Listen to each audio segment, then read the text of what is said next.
Assalamualaikum warahmatullahi wabarakatuh. Saya Mendaur Asiati. Saya Rajulan Salam. Saya Pamela Asri. Kami kelompok 4 dari kelas 3 IPS 1 SMA Negeri 1 Wonosobo akan menampilkan video tutorial tentang membuat kerajinan dari kertas.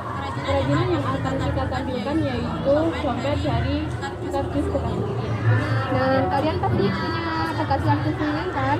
Daripada dibuang, ayo kita buat kerajinan aja. Nah, daripada kalian penasaran, tonton video ini sampai selesai ya.